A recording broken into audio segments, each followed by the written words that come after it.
कैसे काहे हमके तोहरा से प्यार नहीं के। हम कैसे काहे हमके तोहरा से प्यार नहीं के। तोहरा रोहित भाई तोहरा सिवाय जग में केहू हमार नहीं खे। तोहरा सिवाय जग में केहू हमार नहीं खे। कुछ बुझात नहीं के तोहसे काहो गइबा मिलके।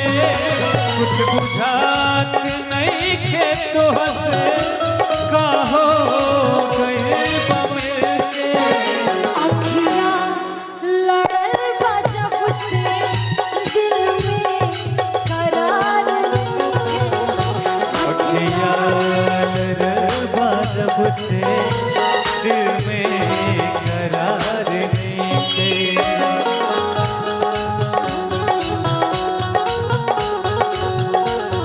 सारे शिकवे गिले भुला के कहो।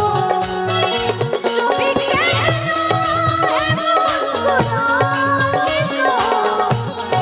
जो भी कहना है मुस्कुरा के कहो।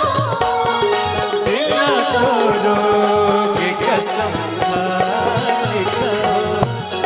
सारे शिकवे गिले भुला के कहो।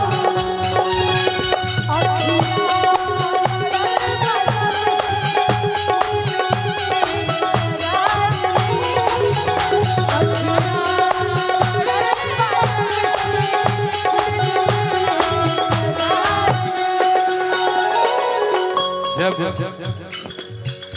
कोई केहू के पहला बार देखेला तो यही हाल रहेला। पहिले न हाल कबहू ऐसन रहे दिल के।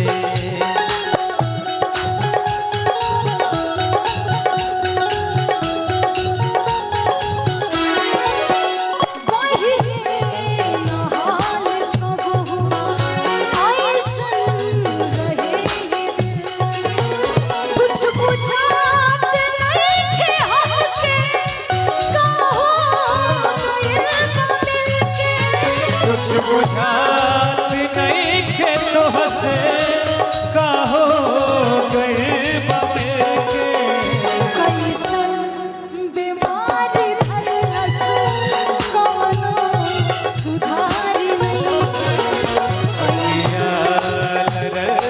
जब से दिल में करार नहीं है।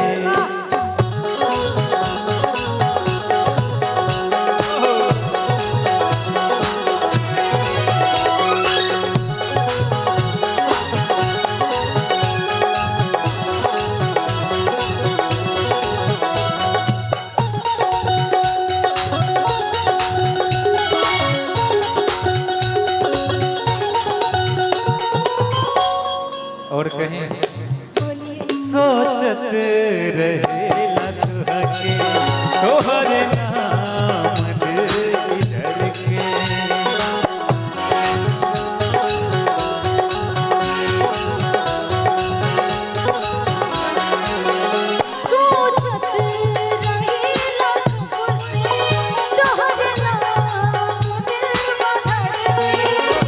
जिंदगी जिए के मनवा पहिया तोहर पकड़ के। जिंदगी जिए के मनवा पहिया तोहर पकड़ के। तोहरा सिवाय जग में केहू हमार नहीं खे। अखियाँ लड़ल बा जब से दिल में करार नहीं के। हम कैसे काहे हमके तोहरा से प्यार नहीं खे। हम कैसे काहे हमके प्यार